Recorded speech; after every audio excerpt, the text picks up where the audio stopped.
There are winter nights in England when the cold seems not merely to bite the skin, but to listen. Nights when the wind presses against old stone and the darkness gathers in corners like a thing that thinks. It is of such a night and of such a house that I must now write. Among my chronicles of Sherlock Holmes, there are few episodes that cling so stubbornly to my memory as the affair I have come to call the Ghosts of Wintermere Hall, a case in which fear walked by candlelight, and the dead were summoned to serve the purposes of the living. It was in the hard, thin weeks of December, when the northern wind cut down from the fells and the London fog took on the hue of dirty snow, that a letter reached us at Baker Street, a letter not from some minister of state or man of affairs, but from a lady in distress, exiled in an ancient house above a frozen mere. She did not speak of murder, theft, or scandal. She spoke instead of footsteps in deserted corridors, of doors that opened where no hand touched them, and of a veiled figure in grey that glided night after night along an upper gallery, pausing ever before the bedroom of a dying man. Aye, in that lonely hall, she wrote, the past had begun to walk again. What might have been dismissed as mere country superstition took on a darker hue when Holmes's keen eye fell upon the details. The haunting had come with the redrafting of a will. The ghost walked only where certain walls were thickest and certain family secrets lay nearest to hand. It was there, in a house braced against the moorland wind and burdened with centuries of Wintermere pride, that Sherlock Holmes would match his cold, incisive reason against a pageant of phantoms fashioned from greed, deceit, and carefully calculated terror. For the Ghosts of Wintermere Hall, as we were to learn, wore sheets of legend over the very solid bones of crime. This, then, is the case I record as Sherlock Holmes and the Ghosts of Wintermere Hall. You're listening to Detective Street, where untold mysteries find their voice. And if you enjoy this story, consider subscribing and share in the comments where in the world you're listening from. Chapter 1. The Letter in the London Fog. It was on a bleak December morning, one of those mornings when the London fog does not so much hang in the air as creep into one's very bones, that I found myself once more before the familiar door of 221 B Baker Street. The yellow miasma pressed against every window pane in the street, muffling the ordinary clatter of iron-shod wheels upon cobblestones, and reducing the gas lamps to dim, wavering ghosts of light. Somewhere in the murk, a costermonger cried his wares, his voice reaching me as though from another world entirely. I had been away for some weeks on a matter connected with my practice, a trying case of influenza in Kensington that had required my almost constant attendance, and the thought of Holmes's lean, eager face and his pungent black shag tobacco drew me as surely as any lodestone. Mrs. Hudson admitted me with her usual kindly smile, though I detected in her expression a certain relief, as though my presence might restore some equilibrium to her lodger's increasingly irregular habits. "He's not eaten a proper meal in 2 days, Doctor," she confided in a lowered voice as I surrendered my hat and stick. "All chemicals and tobacco smoke up there, and those dreadful violin screeches at 3 in the morning. I'll be that glad if you can talk some sense into him." I promised to do my best, though I knew from long experience that when Holmes was between cases, no power on earth could regulate his behaviour. I mounted the well-worn stairs to the sitting-room, which more than any other place on earth I associate with romance danger, and the triumphs of intellectual power. The scene that greeted me was one of familiar chaos. Holmes was in his armchair, knees drawn up in that peculiar posture he adopted when deep in thought, the tips of his fingers pressed together in an attitude of prayer, his profile sharply cut against the window, through which only a smear of yellowish light penetrated. The air was blue with smoke, layer upon layer of it, hanging in the stillness like some alchemical fog of his own creation. The chemical table bore evidence of some recent experiment in the form of stained filters, a Bunsen burner still faintly hissing, and a row of test tubes containing liquids of various improbable hues, several still faintly steaming. A heap of newspapers lay scattered about his feet, and upon the mantelpiece I observed no fewer than 3 pipes in various states of employment. "Ah, Watson," said he, without turning his head or opening his eyes, "you have taken to that Inverness Cape again. A wise choice in this abominable weather, though the left shoulder seems to have suffered from more than one encounter with a hansom cab. The splatter pattern is quite distinctive. Mud mixed with something organic. Horse manure, I should venture, and from a bay gelding, if the colour is any indication." "You are quite incorrigible, Holmes," I laughed, removing the garment and examining the stain I had not myself noticed. "Of course, you could not merely say, 'Good morning,' like any ordinary mortal." "My dear fellow," he replied, and now his eyes did open, revealing that peculiar grey-green intensity which marked his moments of greatest acuity. "If I were an ordinary mortal, you would have long since ceased to cross this threshold. The ordinary bores you quite as much as it bores me, though you have the grace to pretend otherwise. Besides," he added, uncoiling himself from the chair with that sudden feline energy, "you smell unmistakably of carbolic and wet wool. No other man in London combines those 2 aromas with such cheerful resignation. You have been treating the poor again, have you not? Your collar is frayed in a manner which suggests you have not charged a fee in a fortnight at least. Pray, sit down. I have been expecting you." "Expecting me?" I echoed in some surprise, settling into my old chair opposite, and feeling as I did so that peculiar sense of homecoming which that shabby, tobacco-stained furniture always induced. He indicated the table with a languid gesture. Upon it lay a letter, the heavy cream paper and black crest marking it as the product of a house that had seen more than one generation of privilege. The envelope bore a coat of arms embossed in wax, a rampant stag beneath what appeared to be a crescent moon, though the details were difficult to make out. "This arrived by the early post," said he, returning to his chair and relighting the pipe that had gone out during our exchange. "As the contents clearly demand your attendance no less than my own, I took the liberty of assuming you would obey their summons.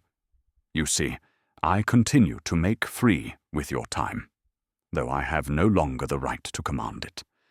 And yet—" Here he paused to emit a perfect smoke ring, watching it dissolve against the ceiling with evident satisfaction. "You come. You always come, Watson. It is one of the fixed points in a changing age." There was something in his tone, a warmth beneath the habitual irony, that touched me. I took up the letter, noting as I did so that it had been opened with Holmes's usual precision, the blade having sliced through the wax seal with surgical exactitude. It was addressed jointly to Mr. Sherlock Holmes and Dr. John H. Watson, M.D., in a hand that was educated yet showed signs of haste or agitation. The seal bore the legend Wintermere Hall in Gothic lettering beneath the stag device. "The name is unfamiliar to me," I remarked, turning the envelope over. "Not to Debrett," said Holmes dryly, reaching for a red-bound volume from the shelf beside him without rising. "The Wintermeres of Westmorland. An ancient family, Watson, dating back to the Conquest. They held their lands under the Percys, fought for Lancaster in the Wars of the Roses, picked the wrong side, naturally, and have been quietly decaying ever since. The current baronet is the 12th. Pray read Watson. I never deprive a man of the excitement of his first encounter with a good ghost story."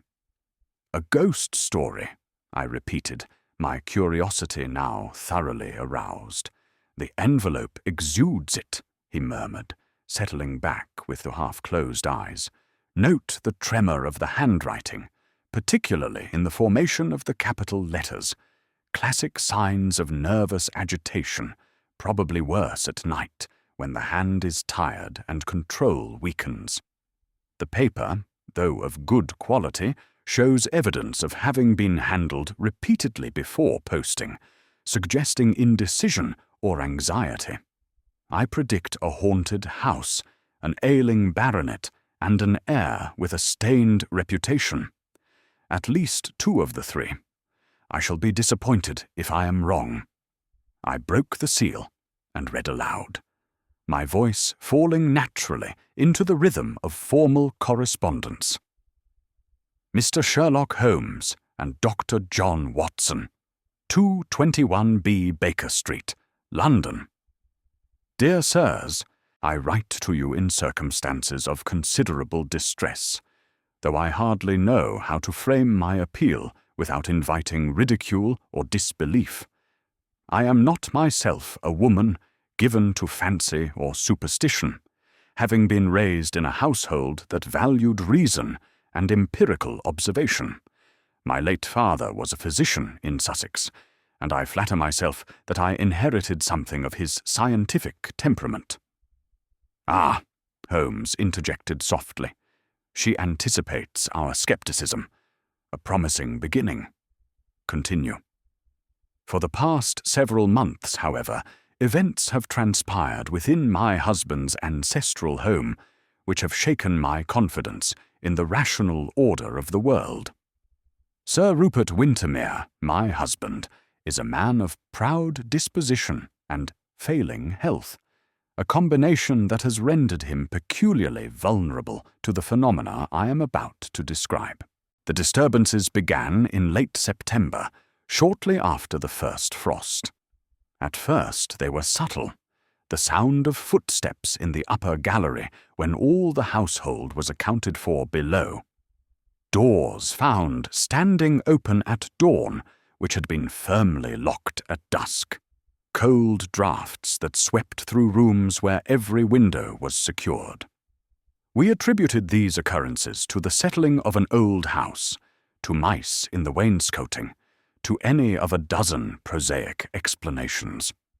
But as autumn deepened, so too did the manifestations.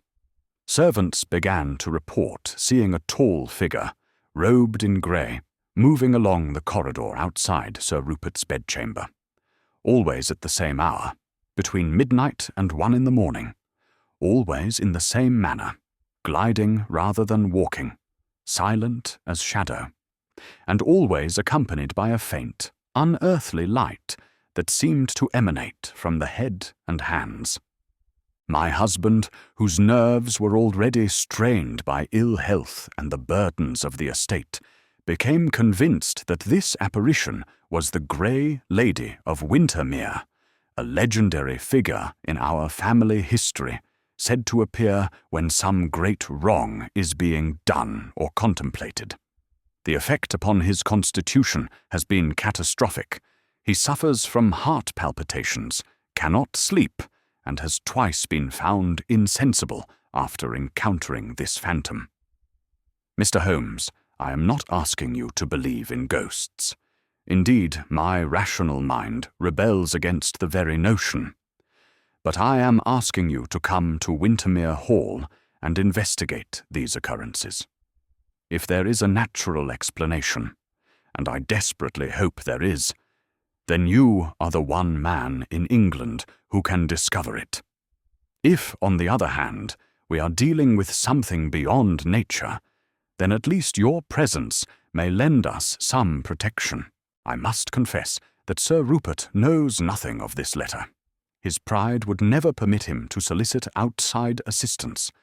But I, who have no such scruples where his life and reason are concerned, entreat you to come before it is too late. Time, I fear, is not our ally.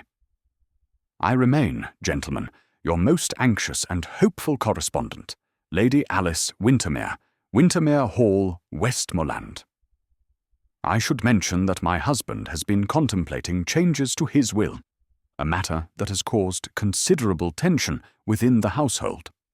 Whether this has any bearing on recent events, I cannot say, but in the interests of complete candour, I thought it best to mention it.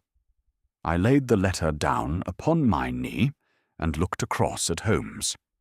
He had not moved during my reading, but I could see from the slight tension in his jaw that his interest was thoroughly engaged. "Well, Holmes," I said, "this would appear to be very much in your line." "In my line, certainly," he replied, opening his eyes fully and reaching for the letter, which he subjected to a minute examination, holding it up to the light from various angles. "But not in that of the Society for Psychical Research. The phenomena she describes are of the most commonplace variety. Footsteps, lights, doors, a draped figure, all the stock in trade of the village ghostmonger. What interests me far more is what she doesn't say." "And what is that?" "Who benefits, Watson? Who benefits from the terrifying of an elderly invalid? She mentions changes to a will, tension in the household. There, I fancy, we shall find our ghost has very corporeal origins. Observe the paper." He held it up so that the watermark showed clearly. "It is of the best quality, suggesting wealth. Yet note the way she has written over an earlier draft in one place. Here, where the ink is slightly darker. She has been weighing her words very carefully indeed. The postscript, ostensibly an afterthought, is in fact the key to the entire communication. She wants us to know about the will without appearing to cast suspicion on anyone in particular." He sprang from his chair with that explosive energy which always reminded me of a coiled spring released, and strode to the window, where he stood with his hands clasped behind his back, staring out into the fog.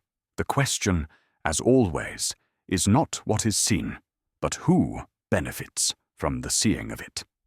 Our grey lady may glide about all she pleases, but unless she can produce a bank draft or forge a signature, she is merely a distraction from the real business at hand. "You believe, then, that some human agency is at work?" He turned, and I saw upon his face that peculiar expression, half smile, half grimace, which indicated that he had already formed certain theories, but was not yet ready to commit himself. "My dear Watson, I have occasionally admitted to you that there exist certain facts in nature which our present science is not yet equipped to classify. The transmission of thought, the persistence of memory beyond death, even the possibility of forces we cannot yet measure. These I do not summarily dismiss. But I have never admitted a ghost. No, there is some solid earthly explanation here, and my curiosity is distinctly piqued. Moreover," he added, consulting his watch, "I have been deplorably idle for 3 weeks. Mrs. Hudson will be delighted to learn that I am once more employed upon practical matters. Pack your bag, Watson. Wintermere Hall and its spectres await. We take the afternoon train from Euston." "But Holmes," I protested, glancing at the window where the fog pressed like a living thing against the glass, reducing Baker Street to a realm of uncertain shadows. "In this weather, surely it would be wiser to wait for clearer conditions." "In this weather, the spirits will feel quite at home," he said, and now there was a gleam of positive enthusiasm in his eyes. "Besides, it is not every day that we are invited to lay the ghosts of an ancient family. There is history in such houses, Watson. History, and sometimes crime, which is merely history in its most concentrated form. 400 years of Wintermeres, breeding and dying in the same pile of stones. What secrets might such walls conceal? What old sins might cast shadows even now?" He crossed to his bedroom, and I heard him moving about, the sound of drawers opening and closing. When he emerged, he was already dressed for travel, and carried in his hand that battered Gladstone bag which had accompanied us on so many adventures. "I have taken the liberty of telegraphing to inform Lady Wintermere of our arrival," he called over his shoulder. "We should reach Wintermere by early evening if the northern trains are running to schedule, which, given the weather, is perhaps optimistic. Still, a few hours' delay will do no harm. Our grey lady, if she keeps to her habits, will not walk until midnight. Thus, within little more than an hour, during which time I returned to my own quarters, hastily packed a bag, and left instructions with my locum, I found myself once more the companion of my friend upon a journey which I sensed, even then, would take us far from the familiar rattle of London cabs and into a darker, older world, where the dead were said to walk, and where the living might have even more to fear. As our hansom rattled through the fog toward Euston Station, Holmes sat wrapped in his travelling coat, his eyes distant. Once he murmured, as though to himself, "A will." "Always follow the will, Watson. It is the most reliable of all human documents, for it expresses what a man truly values when he can no longer benefit from the deception of others." And with that cryptic observation, he fell silent, leaving me to my own thoughts as the phantom city slipped past our windows like a dream half remembered. Chapter 2. Wintermere Hall and its Shadows.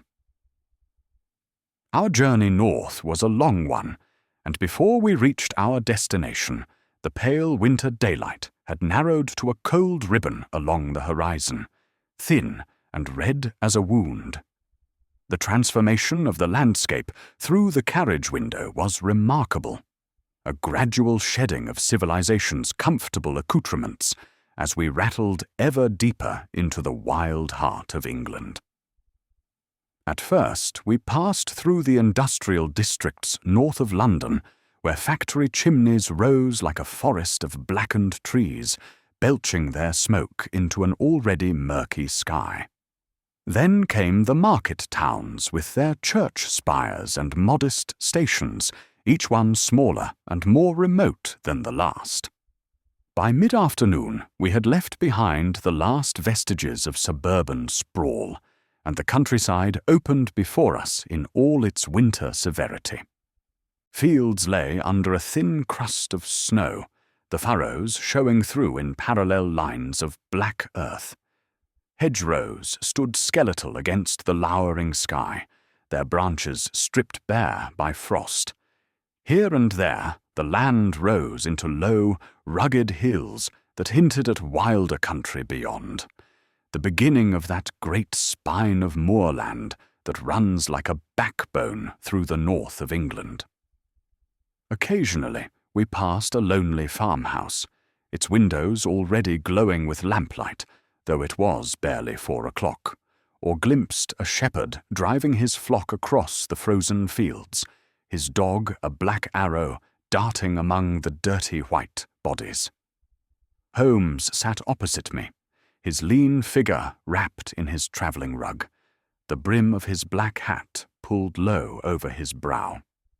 For the greater part of the journey, he remained in his customary abstraction, his eyes half closed and his long, nervous fingers playing idly with the watch chain across his waistcoat. I knew better than to disturb him when he was in such a mood. His mind was already at work on the problem, turning over the facts Lady Wintermere had provided, weighing possibilities, constructing and discarding theories with that restless energy that characterized all his mental processes. The train stopped at various small stations, Crewe, Preston, Lancaster, where we heard the northern accents growing ever broader and the air grew noticeably colder. At Lancaster, Holmes purchased a local newspaper and scanned it rapidly, his eyes moving down the columns with practiced speed. "Nothing," he muttered, tossing it aside. No mention of disturbances at Wintermere Hall, no unexplained deaths, no local sensation of any kind. Either Lady Wintermere has been remarkably successful in keeping the matter private, or the local press is more discreet than its London counterparts. I suspect the former. The northern gentry have always valued privacy above publicity. Only once during the journey, as I reread Lady Wintermere's letter by the failing light, did he rouse himself to speak at length.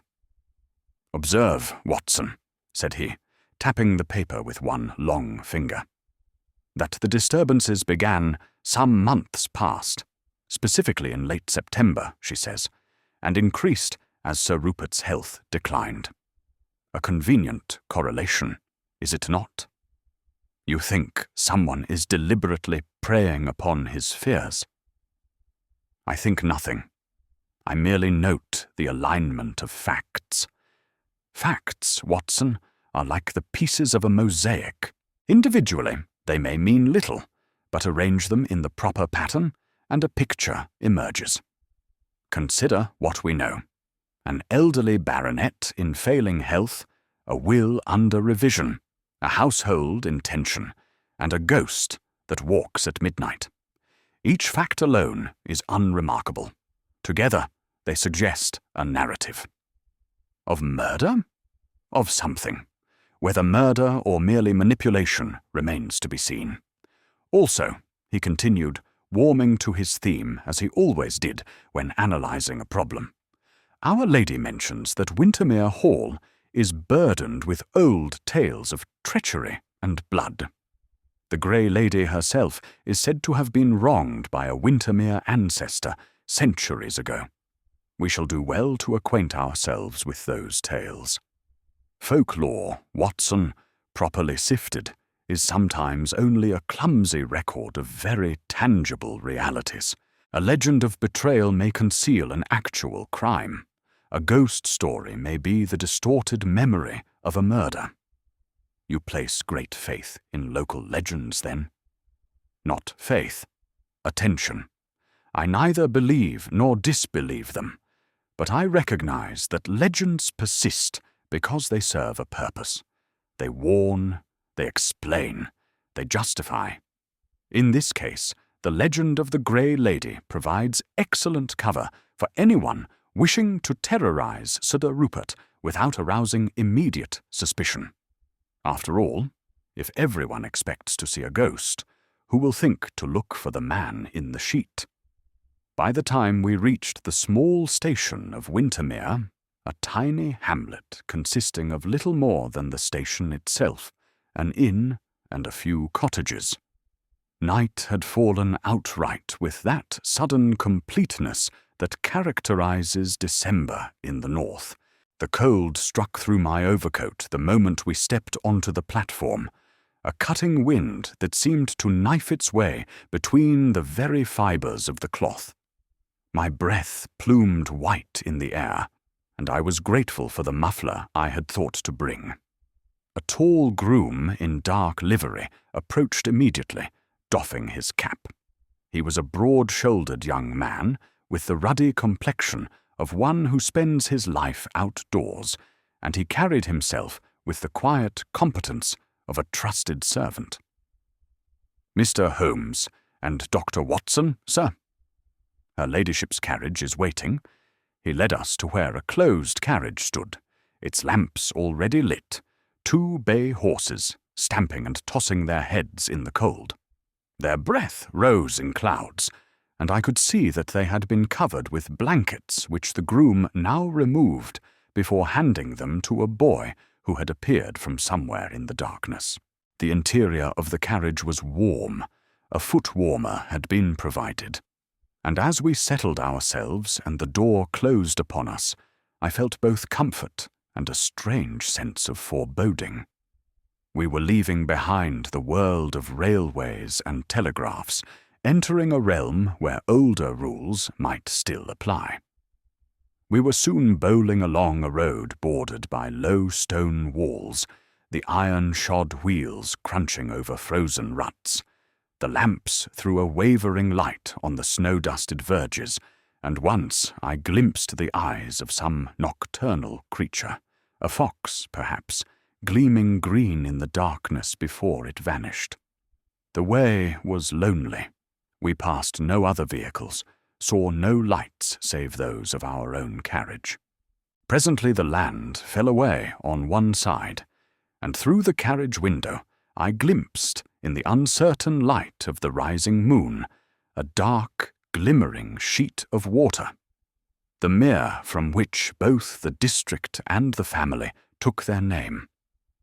It stretched away into the darkness, its surface broken here and there by the skeletal forms of dead trees rising from the shallows like drowning hands. A mist lay upon it, creeping up toward the road, and there was something unutterably desolate about that expanse of black water beneath the winter sky. "Note the isolation, Watson," Holmes remarked, following my gaze. "We are at least 3 miles from the station, and I have seen no other habitation of any consequence. Wintermere Hall stands alone, cut off from its neighbours by distance and weather, an ideal location for any clandestine activity, and equally ideal for maintaining secrets. Beyond the mere, upon a slight elevation, stood Wintermere Hall itself, and as we approached, I gained my first clear impression of the place that was to be our home for the next several days. Even in the uncertain light of moon and carriage lamps, I could see it was a noble, if somewhat melancholy, pile. The main structure presented a long, many-windowed facade of grey stone, its central portion flanked by square towers capped with crenellations that spoke of an age when such architectural features served defensive rather than decorative purposes. The roofline bristled with chimney stacks, at least a dozen that I could count, and here and there a window glowed with warm light, though many more remained dark. But it was the east wing that particularly drew my eye. Clearly older than the rest of the structure, it presented a very different aspect. Narrow, irregular, mullioned windows with leaded glass, walls of blackened stone where centuries of weather had left their mark, and a general air of antiquity that suggested Tudor origins at the very least. A faint mist clung about its foundations, so that the ancient wing seemed to rise out of vapour rather than earth, as though it occupied some liminal space between the solid world and the realm of shadows. "A picturesque setting for a haunting," I remarked, unable to suppress a slight shiver that had nothing to do with the cold. Holmes's gaze had sharpened, his eyes moving methodically over the building's exterior, cataloguing and assessing with that extraordinary visual memory that allowed him to recall the smallest details long after others had forgotten them. "Note the additions, Watson," he said, leaning forward. "The central block is of late 17th century work, probably built after the Restoration, when many old royalist families sought to modernize their ancestral seats. But that wing to the east is earlier, Tudor at least, and possibly built upon even older foundations. See how the stonework changes. And there," he pointed, "that narrow section connecting the old wing to the new. A covered passage, I should say, built to join structures of different periods. Old houses are like old families, Watson. Their excrescences often hide their secrets. Where one generation has built upon another's work, there are invariably gaps, discrepancies, hidden spaces." The carriage drew up before a wide porch, and as we descended, a butler appeared in the doorway, his dark figure silhouetted against the light from within. He was elderly, thin to the point of gauntness, with that impassive demeanour that marks the upper servants of great houses, a studied blankness of expression that can conceal everything or nothing. "Mr. Holmes, Dr. Watson, welcome to Wintermere Hall. I am Jarvis. Her ladyship is expecting you in the drawing-room, if you will follow me." We were shown into a vast oak-panelled hall that seemed to swallow the lamplight and give back only shadows. A great fire roared upon a hearth large enough to roast an ox, the logs crackling and sending up showers of sparks. The walls were hung with ancient weapons, halberds, swords, a battered shield bearing the Wintermere stag, and the mounted heads of deer looked down from on high with their glass eyes gleaming in the firelight. The air smelt of wood smoke, beeswax, leather, and that faint, indefinable odour which seems to cling to ancient buildings as tenaciously as the ivy to their stones, a compound of age, damp, old wood, and the accumulated presence of generations. Our footsteps echoed on the flagstone floor as we followed Jarvis through the hall and along a corridor hung with dark portraits, Wintermeres of ages past, their painted eyes seeming to follow our progress with suspicious attention. The silence was profound, broken only by the ticking of a clock somewhere in the depths of the house and the distant moan of wind in the chimneys.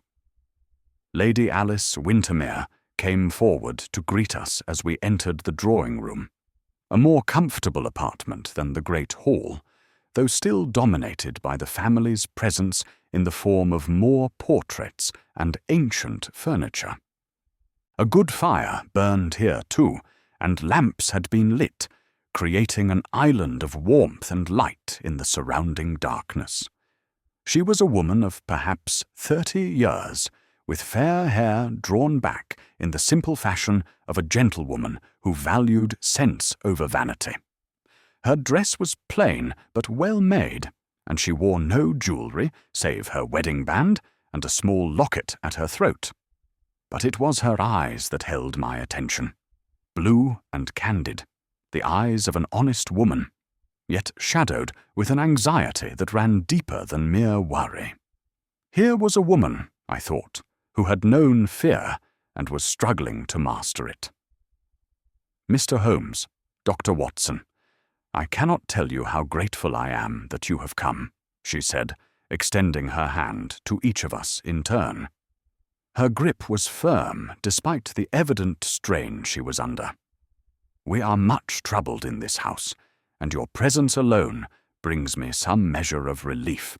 Holmes bowed with that grave courtesy he could assume when dealing with a lady in distress, a formality that sat oddly with his usual brusque manner, but which was, I knew, entirely genuine.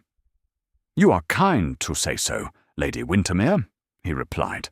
"Pray believe that we are here to observe, not to judge. If there are ghosts in Wintermere Hall, we shall become acquainted with them. If there are not, well, that too may prove illuminating." A faint smile trembled on her lips. "If you can send them away, Mr. Holmes, or prove them to be nothing more than tricks of light and shadow, you will have our eternal gratitude. My husband's health cannot withstand much more of this." She presented us to the other members of the household, who had assembled to take tea in the drawing-room, a ritual that provided a welcome sense of normalcy after the strangeness of our journey. Sir Rupert Wintermere sat in a wheeled chair near the fire, a rug across his knees. He was a gaunt, hawk-nosed old gentleman whose once powerful frame had been wasted by some lingering malady. Heart disease, I diagnosed at a glance, noting the slight cyanosis of the lips and the way his breathing seemed laboured. Yet there was still strength in the fierce dark eyes that fixed upon us, and pride in the set of his shoulders. "So," he said, his voice hoarse but carrying, "my wife has brought in ghost hunters. I told her it was folly, gentlemen. Wintermeres have faced their own devils these 400 years without calling in strangers." "And nearly died of them, Rupert," Lady Alice answered quietly but firmly. "You know as well as I that this cannot go on. Mr. Holmes is here to help us, if help can be had." The old baronet gave a snort, but subsided, his bony hands tightening on the arms of his chair in a gesture that spoke of frustration and fear in equal measure. Next was presented Lionel Wintermere, Sir Rupert's nephew and heir apparent, a dark, restless young man of perhaps 28, whose handsome features bore the stamp of worry and something else I could not quite identify. Sleeplessness, certainly. His eyes were shadowed, and his face had that peculiar drawn quality that comes from too many wakeful nights. But there was also a nervous energy about him, a sense of coiled tension that expressed itself in constant small movements, the drumming of fingers, the shifting of weight from foot to foot. "Mr. Holmes, Dr. Watson," he said, shaking our hands with a grip that was almost too firm. "I cannot express how relieved I am that you've come. Whatever you may think of such things, I give you my word that what we have seen and heard these last weeks is no common mischief. The servants are on the verge of mutiny. My uncle's nerves are shattered. Twice already he has been found insensible after one of these visitations. If this goes on—" He broke off, unable to complete the thought, but the implication was clear enough. The final member of the family was Captain Mark Felton, Lionel's elder cousin and Sir Rupert's nephew by his deceased sister. Lately returned from service in India, he was a bronzed, square-shouldered figure whose bearing still showed his military training.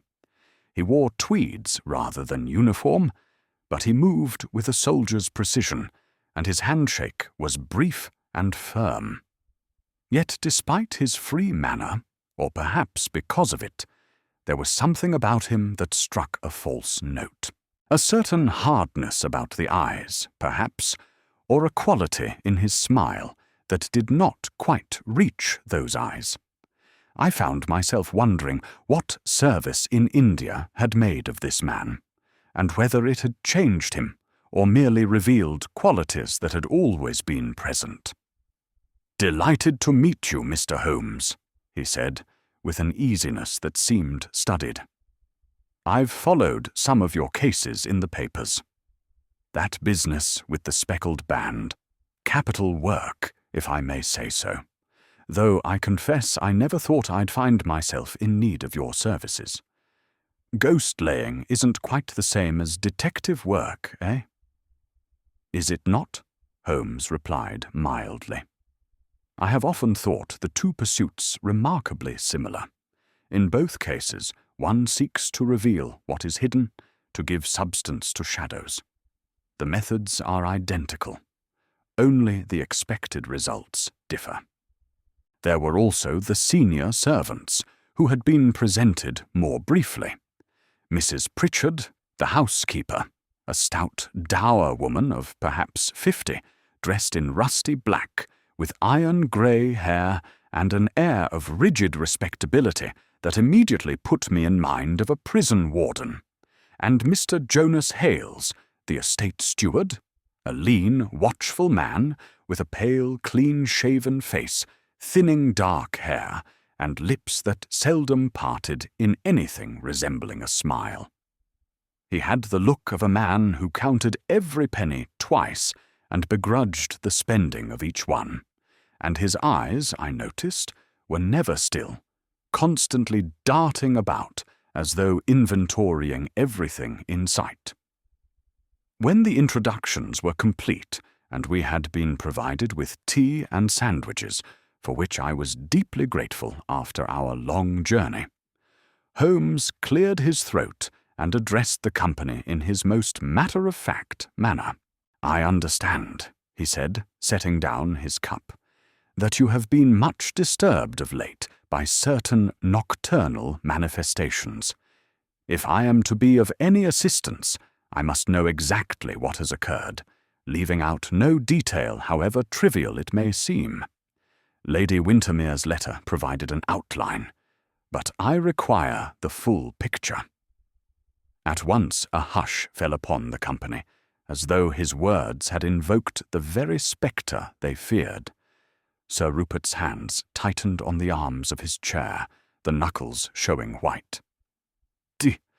"Dash it all, Alice," he muttered. "I told you I'd have no outsiders brought into this. Wintermeres have faced their own devils these 400 years. I'll not have our family secrets aired before strangers. Rupert, you know as well as I that this cannot go on," Lady Alice answered, her voice quiet but resolute. "Mr. Holmes is here to help us, if help can be had. And what are family secrets compared with your life?" The old baronet gave another snort, but subsided, his jaw working in impotent frustration. Lionel leaned forward from his position by the mantelpiece, his dark eyes fixed on Holmes with an intensity that was almost desperate. "Mr. Holmes, whatever you may think of such things, I give you my word that what we have seen and heard these last weeks is no common mischief.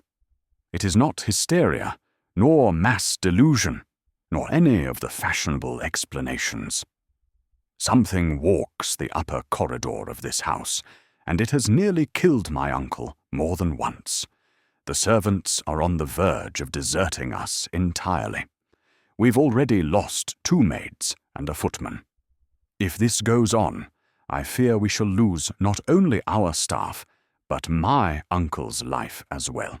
"And the nature of these visitations?" Holmes asked, his fingers steepled before him in that characteristic pose. It was Lady Alice who replied.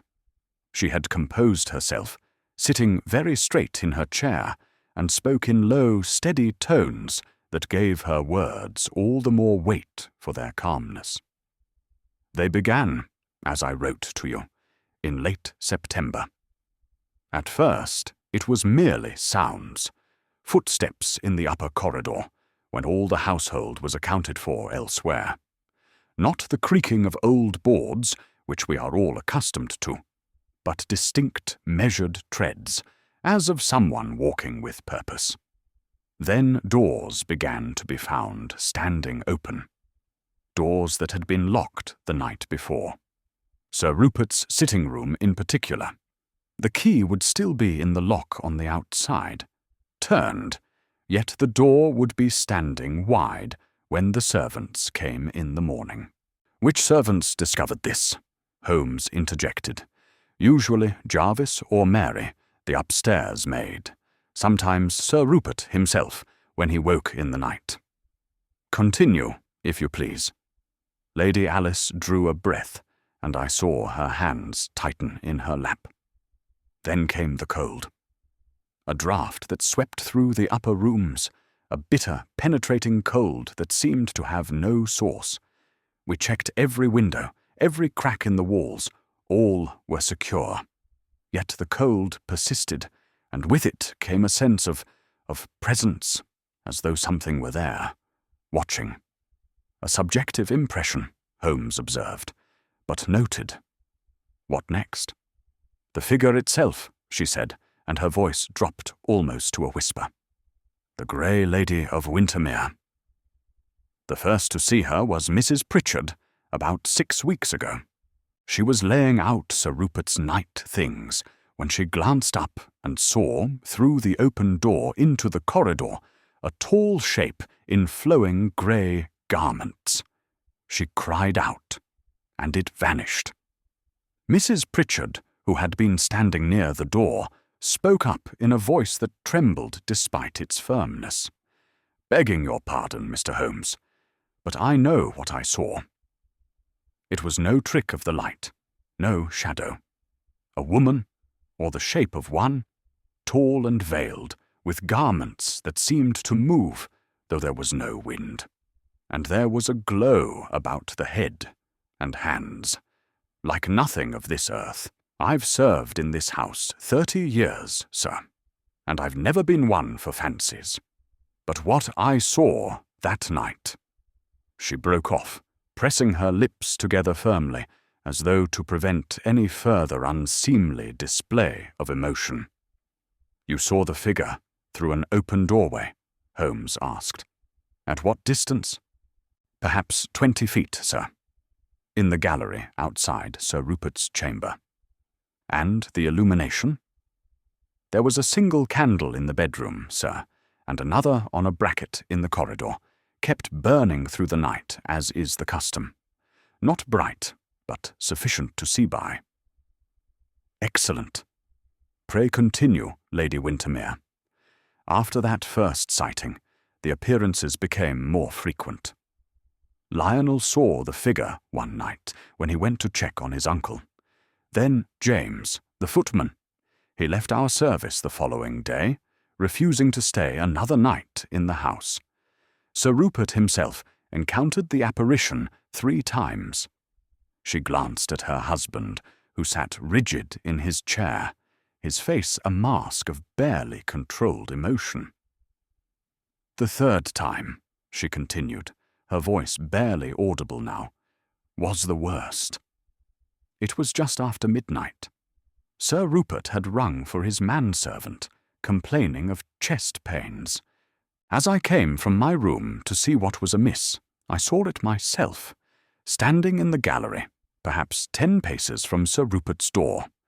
It was exactly as Mrs. Pritchard described, tall, shrouded in grey, with a veil over the face.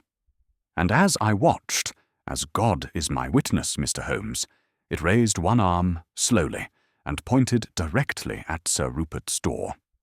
Not in a vague gesture, but with terrible deliberation, as though in accusation. Then it turned and seemed to glide away into the shadows at the end of the corridor. When we reached that spot moments later, there was no one there. The corridor was empty, all the doors locked." "And the light you mentioned," Holmes pressed, "this phosphorescence." "It was there," she said firmly. "A faint, sickly glow about the head and hands, like a corpse light, if you'll forgive the expression. Not bright, but unmistakable in the darkness. It was this, more than anything, that convinced me we were dealing with something beyond nature." Holmes had been listening with profound attention, his eyes half closed, his long fingers drumming soundlessly upon the arm of his chair. Now he opened his eyes fully and fixed Lady Wintermere with a penetrating gaze. "You spoke of accusation, Lady Wintermere," he said. "Why that word, specifically? Why not warning, or grief, or any of a dozen other interpretations?" She exchanged a glance with her husband, and I saw something pass between them. Some shared knowledge or fear. It was Lionel who answered, stepping forward from his position by the mantelpiece. "There is an old legend in the family," he said, his voice carefully controlled. "They say that, centuries ago, in the time of the first Elizabeth, or perhaps earlier, a Wintermere wronged a lady who sought his protection. The story varies in the telling. Some say she was a ward, orphaned and placed in his care. Others say she was a distant cousin or a neighbouring gentleman's daughter. But all agree on the essential facts. She was young, she was innocent, and she was betrayed." "Betrayed how?" Holmes asked sharply. "The details are lost to time," Lionel replied. "Some versions speak of a forced marriage, others of a seduction and abandonment. The darkest tales hint at murder, that she died in this house, by violence or by her own hand in despair. Whatever the truth, her spirit is said to walk whenever a great wrong is done here, or about to be done. She appears as a warning, or as an accusation against the guilty." "A most convenient legend," Holmes observed, his tone dry. "And have you reason to suppose that any great wrong is in contemplation at present?" The silence that followed was profound. Lionel looked at his uncle, who stared fixedly into the fire. Captain Felton examined his fingernails with apparent absorption. Lady Alice's hands twisted in her lap. It was the steward, Hales, who finally spoke, his thin, precise voice cutting through the tension like a blade. "Mr. Holmes, Sir Rupert has been contemplating certain changes to his will. Such matters, as you will appreciate, often excite apprehension, especially among those whose interests may be affected. I do not suggest that this has any bearing on the present phenomena, but in the interests of complete candour, it should perhaps be mentioned." "You imply," Holmes said, his voice silk-smooth but with steel beneath it, "that someone in this household has a motive to, how shall we phrase it, expedite Sir Rupert's demise, or at the very least to influence his testamentary decisions through the application of terror." "No, no!" cried Lady Alice, half rising from her chair. "Mr. Hales means nothing of the sort, only that nerves are frayed, tempers short, and every small alarm magnified out of all proportion. The strain has been terrible for all of us. Still, Holmes repeated, rising to his feet with that sudden, cat-like grace. "The coincidence remains. A will under revision, an old man in delicate health, and an apparition that seems determined to frighten him out of what remains of his wits. I am not myself alarmed by ghosts, Lady Wintermere, but I confess I am always alarmed by coincidences. They are the universe's way of drawing attention to connections we have failed to perceive." He began to pace slowly before the fireplace, his hands clasped behind his back, his brow furrowed in thought. "Let us be perfectly clear," he continued. "You have footsteps where no feet should walk. Doors unlocked by no visible hand. A figure that appears and vanishes at will. And all of this, all of it, concentrated in one specific location, the upper gallery outside Sir Rupert's chambers. Does the phenomenon occur anywhere else in the house?" "No," Lionel answered, "always in the same place, always at night, between midnight and 1 o'clock. And always," he hesitated, "always the figure pauses at the same spot, opposite that arched recess in the wall, before raising its arm." "The same spot," Holmes repeated, his eyes gleaming. "That is significant. A ghost that keeps to a schedule and follows a route suggests either a very methodical spirit or a very calculated fraud. I know which I find more probable." He set down his cup and turned to Lady Alice with sudden decisiveness. If it meets with your approval, I should like Doctor Watson and myself to sleep in rooms as near as possible to this haunted corridor. It is sometimes our good fortune to meet the supernatural face to face and take its measurements. I have my own methods of observation, and I fancy that a vigil or two will yield interesting results. You shall have the blue rooms in the east wing, Lady Alice replied immediately, relief evident in her voice. They open directly onto the gallery, and have been prepared for you. They are comfortable apartments, though perhaps not what you are accustomed to in London. Perfect. Then, if your cook can contrive a light supper, and your butler can provide adequate candles, you may trust us to keep watch tonight. I have always maintained, Watson, he added, turning to me with a gleam in his eye that I knew well, that the night is intellectually superior to the day. Darkness clarifies. It strips away the unnecessary and reveals only what truly matters. It was with a very different feeling that some hours later, after a surprisingly good dinner and a final consultation with Holmes regarding our plans, I took my place beside my friend in the long, draughty gallery of Wintermere Hall.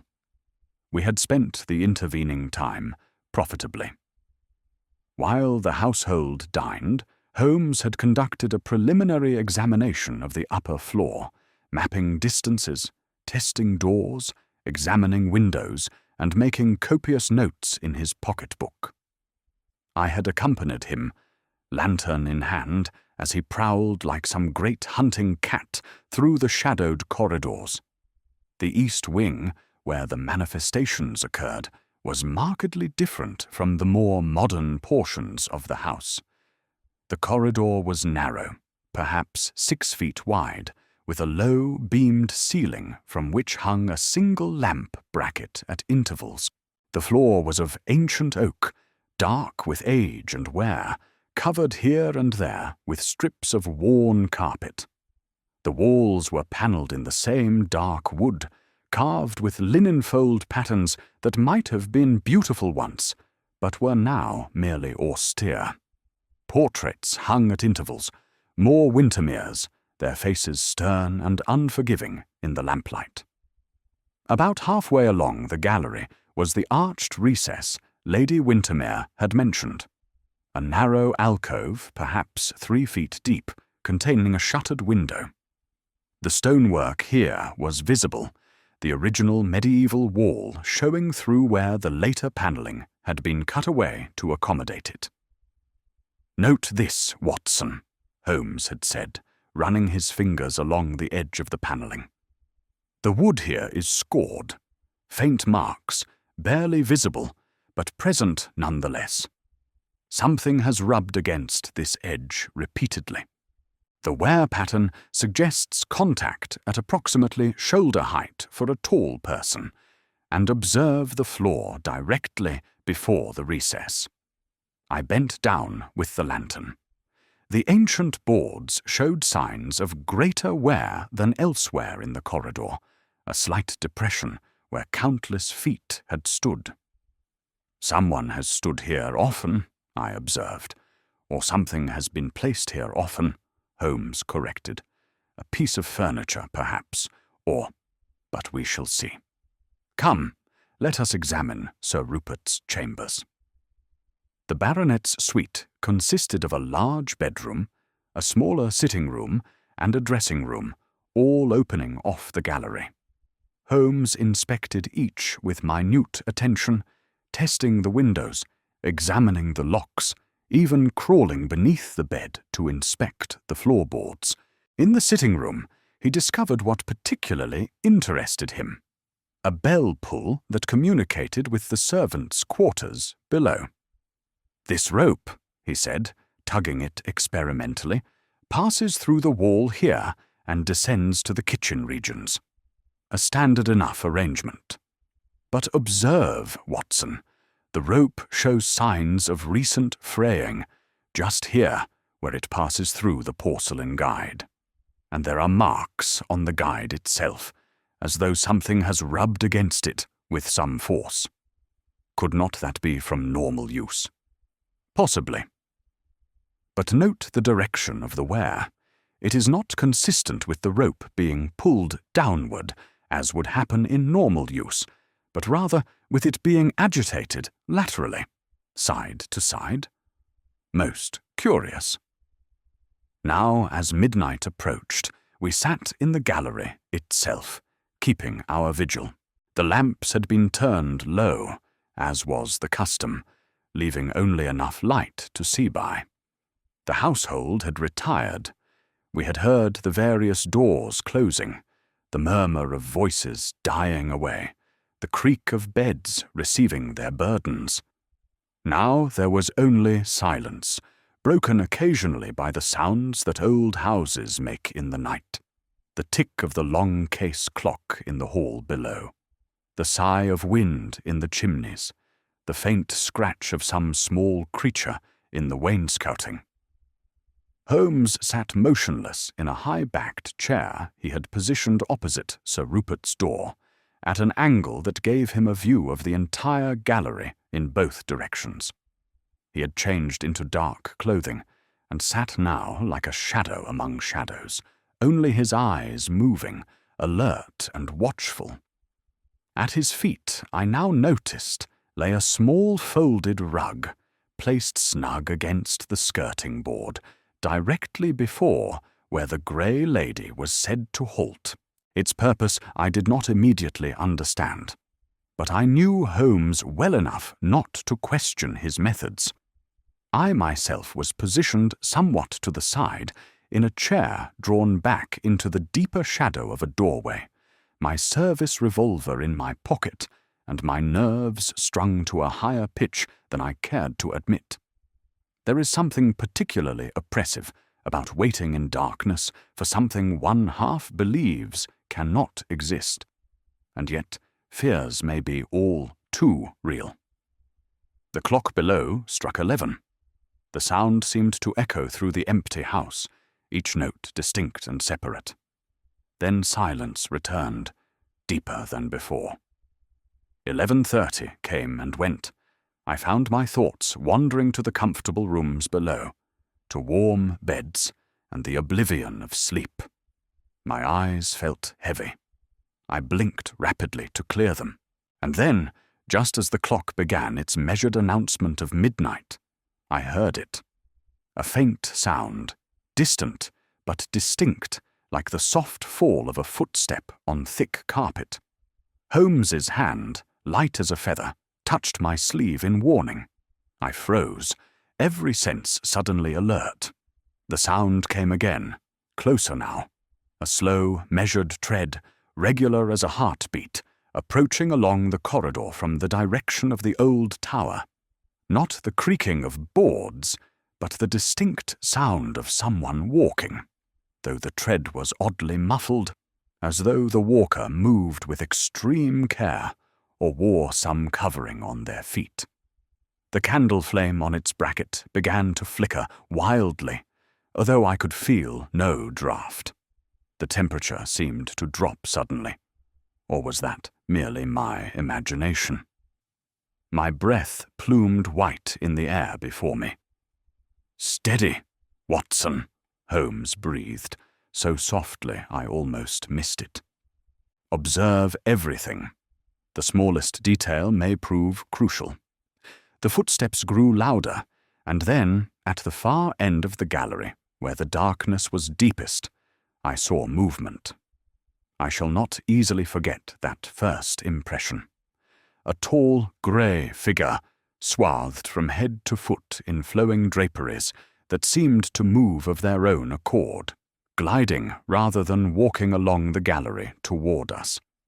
The head was veiled, a grey veil through which no features were visible.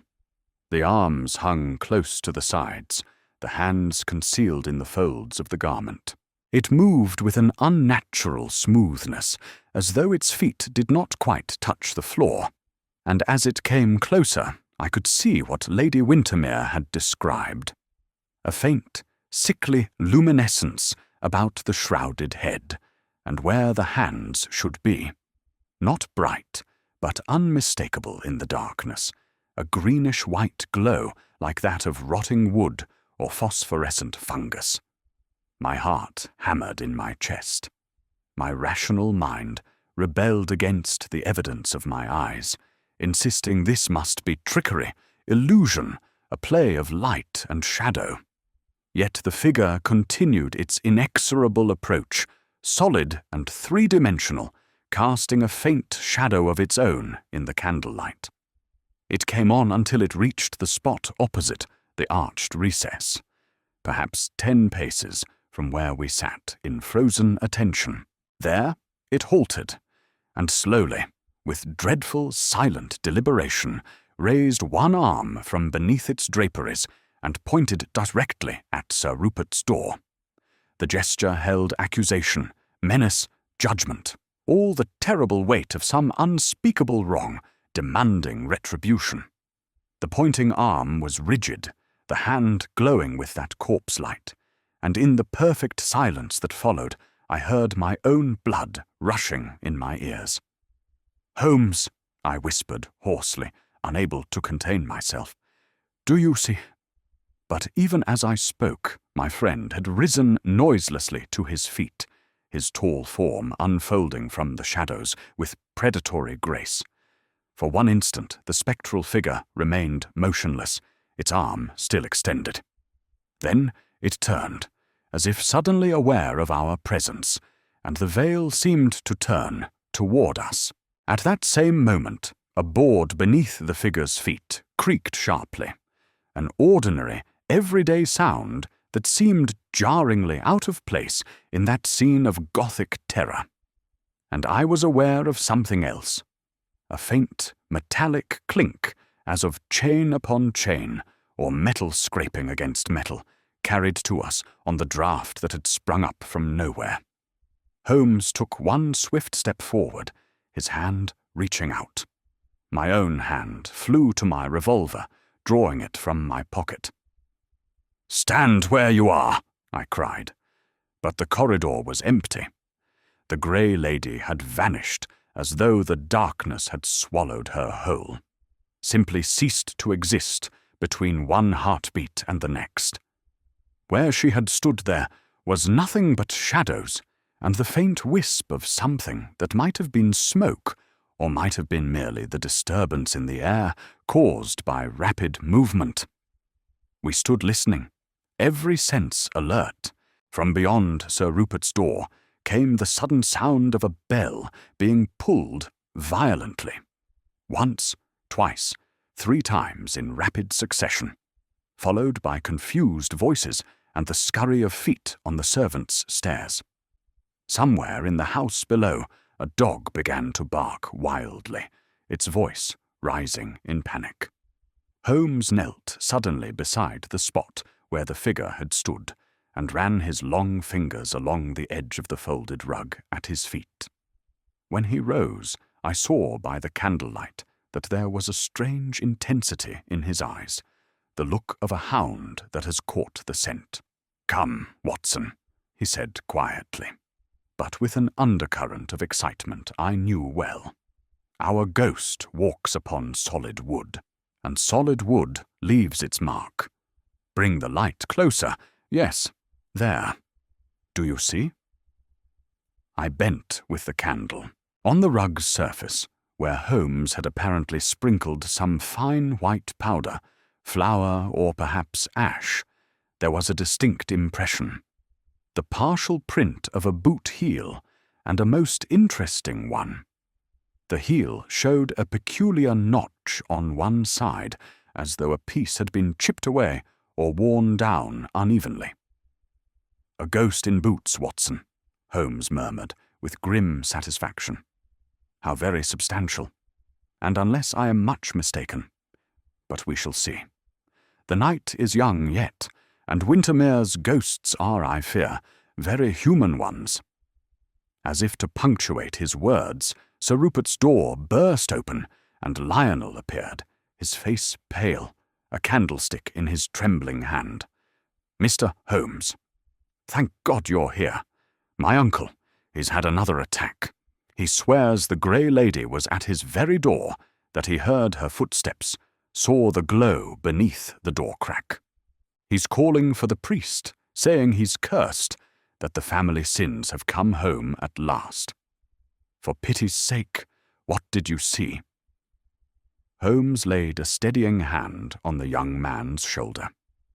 What we saw, Mr. Wintermere, was a very corporeal figure that left very corporeal marks upon this floor. But this is not the moment for explanations. Go to your uncle. Keep him calm if you can. Dr. Watson will attend to him shortly. And say nothing of what I have found. Not to anyone. Do you understand? Lionel nodded, his eyes wide, and hurried back into the room. I turned to Holmes, my mind reeling with questions, but he forestalled me with a gesture. Not now, Watson. We must examine this corridor while the evidence is fresh. Tomorrow we shall need to do some digging, metaphorically and perhaps literally. But I can tell you this much. What we witnessed tonight was no supernatural manifestation. It was a performance, a calculated, rehearsed performance, and one that required both careful preparation and intimate knowledge of this house's secrets. It was with this uneasy conviction, mingled with a strange relief that the rational world had not, after all, been overturned, that I followed him along the gallery, watching as he examined walls, tested panels, and made cryptic notes in his pocketbook. Beneath the chill of the corridor and the memory of that ghastly apparition, there now ran a deeper, more rational dread, that of unseen hands at work behind the veil of superstition, moulding events to some secret and possibly deadly end. And as I glanced back at Sir Rupert's door, from which came the sound of Lady Alice's soothing voice and her husband's agitated responses, I realized that Holmes was right. The real danger in Wintermere Hall walked on two legs, not through walls, and that made it infinitely more deadly than any spectre from beyond the grave. Chapter 3. The Grey Lady's Secret. The household was naturally much agitated by that night's events. Sir Rupert, we learned, had suffered a slight seizure when the bell rope beside his bed began to tremble of its own accord, a circumstance he attributed directly to the presence of the Grey Lady outside his door.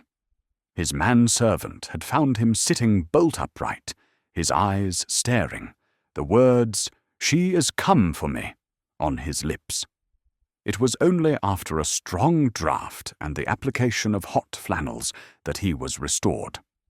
Lady Alice, pale but resolute, refused to leave his side.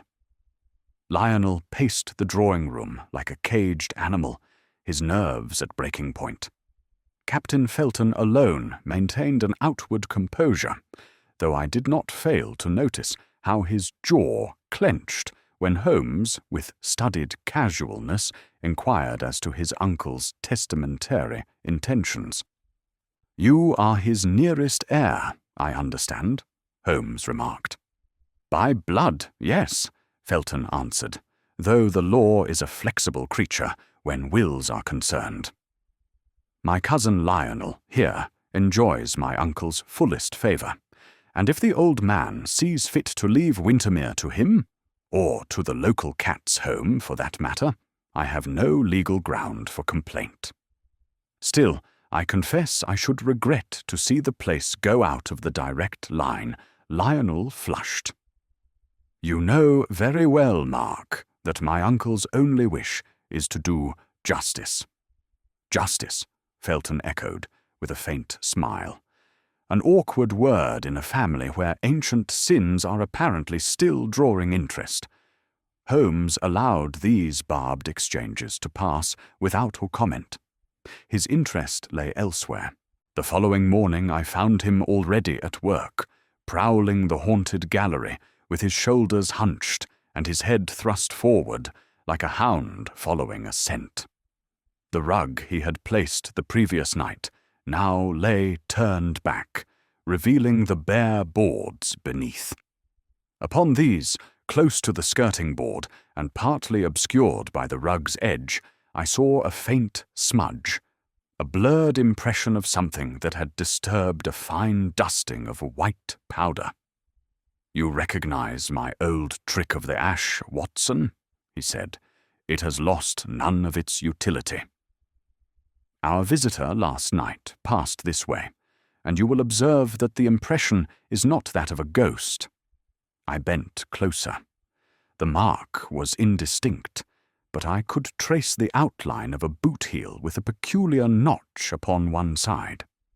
Moreover, the edge of the sole appeared to bear the faintest trace of some dark substance, mud or perhaps soot.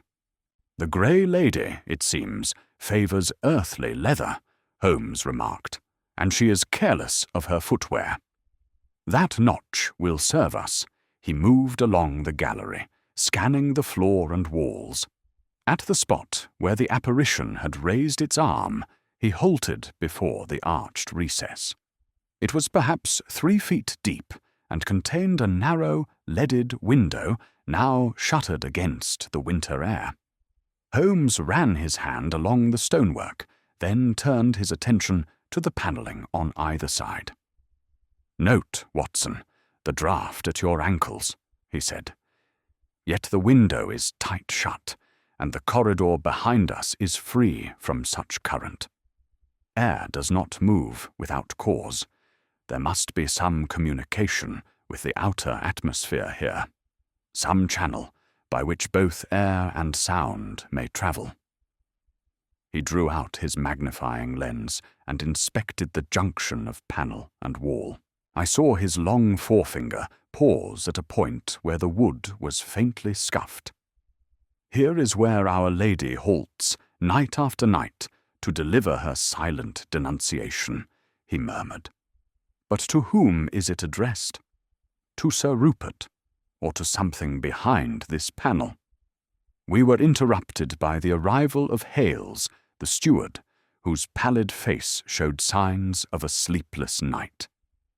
"Her ladyship asks if you will breakfast in the small parlour, Mr. Holmes, or if you wish your meal served here." "In the parlour, by all means," said Holmes.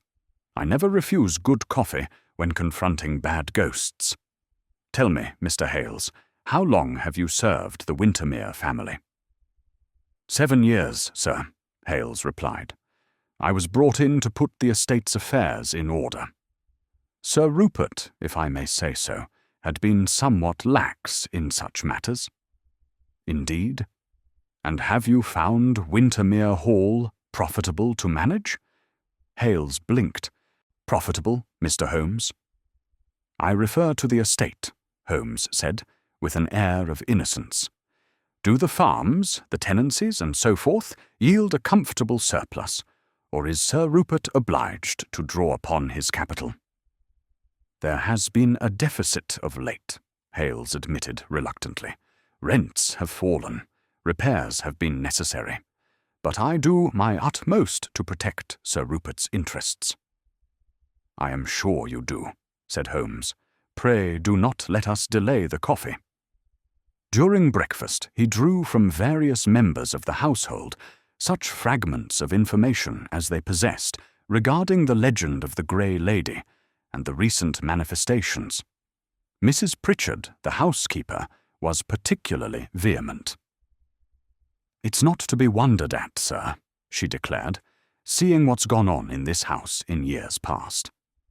There was Sir Arnold Wintermere, as shot a man on the steps for no more than poaching a hare, and Lady Caroline, as died of a broken heart when her child was taken from her. And now, with master so low, and that will being chopped and changed every other week, it's small wonder the poor lady's spirit don't rest easy." "And you consider these recent happenings genuine visitations, Mrs. Pritchard?" I asked. She drew herself up. I know what I've seen, Dr. Watson. Twice I've laid eyes on her, gliding along that corridor, and no mortal woman ever moved so silent on these boards. As for the lights and the bells, there's no trickery in them. You may depend upon it.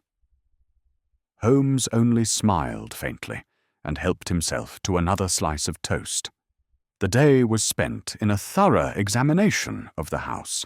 From attic to cellar, we followed my friend as he traced drafts, tapped walls, and investigated the various means of communication between floors.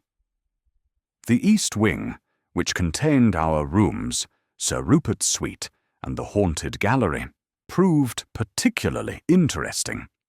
In a little-used lumber room at the end of the corridor, Holmes discovered a trap-door leading to a narrow stair that descended into the thickness of the wall itself. Old priest-hole, no doubt, he mused. Many a Jesuit has owed his skin to such contrivances. We must see where this rabbit run emerges. It emerged, we found, behind a disguised panel in a disused study on the ground floor, and from thence into a short passage leading to the chapel, a small, dim building of great antiquity, attached to the house by a covered way.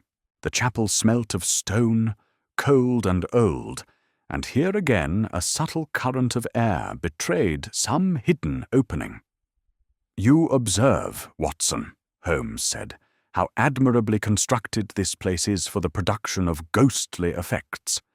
We have secret stairways, lurking passages, draughts, and a legend ready to hand.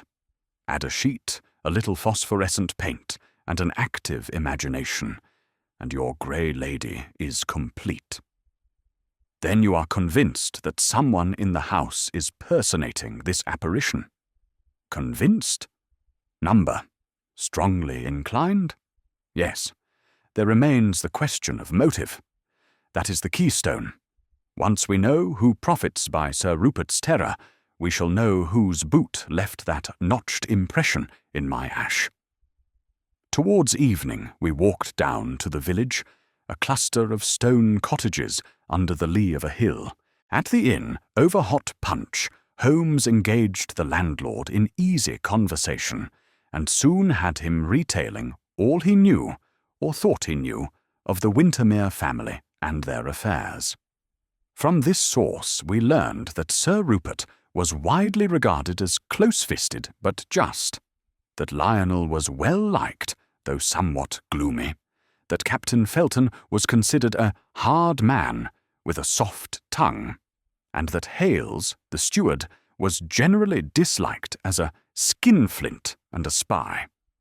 "Some say as he's featherin' his own nest," the landlord confided, lowering his voice. "Tallies don't always match the grain, if you take my meaning.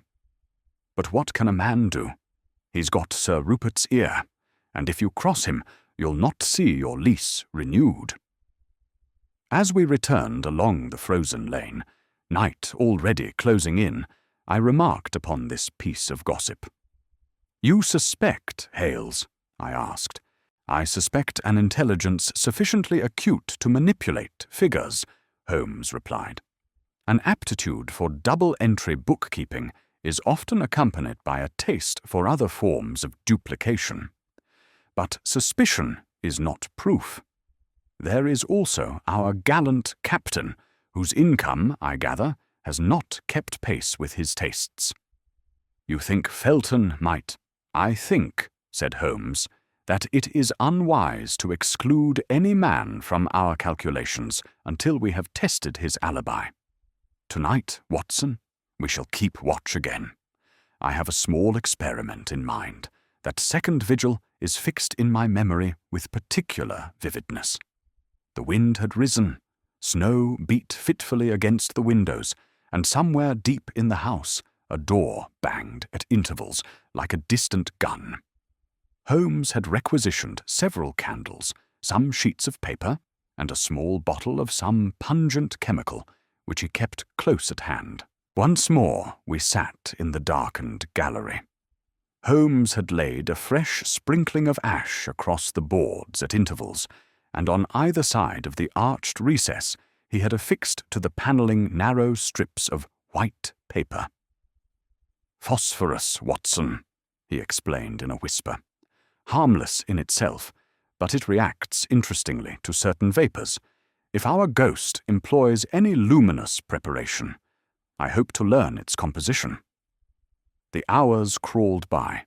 It was perhaps 1:45 when the familiar muffled tread reached our ears. My nerves were strung to a higher pitch than on the previous night, yet I fancied Holmes, if possible, even more still than before. He might have been carved from the shadows in which he sat. Again the grey lady materialized out of the gloom, tall, silent, veiled. Again she glided to the recess and raised her arm towards Sir Rupert's door. At that instant, Holmes acted. With a swift movement he flung something, a handful of the pungent powder, from a small tube he had concealed in his hand. For a fraction of a second the apparition seemed to waver, as though startled. There was a faint exclamation, stifled at once, and then the figure turned and fled soundlessly down the corridor. Holmes sprang after it, and I with him. But we had taken no more than a dozen strides when there came a clatter and a cry. A door at the far end of the gallery slammed. By the time we reached it and flung it open, the passage beyond was empty. Holmes stood, breathing a little more quickly than usual, his eyes gleaming. "Locked from the inside," he muttered, examining the door. "Yet our ghost has evaporated." Curious, Watson. Very curious indeed. We returned to the gallery. On the ash-sprinkled boards near the recess, there were now several distinct impressions of the notched boot print, more clearly defined than before. On the strips of paper, faint smears glowed where some invisible substance had brushed them, and upon the panelling itself, close to the recess, there lingered a certain acrid odour, not unlike that which sometimes emanates from a chemist's shop at dusk. "Well," I said, my curiosity at fever heat, "what do you make of it, Holmes?" He smiled, that faint inward smile which told me that some point of the puzzle had just fallen into place. "I make of it," he said, "that our grey lady has more in common with the criminal classes of London than with the saints of Wintermere.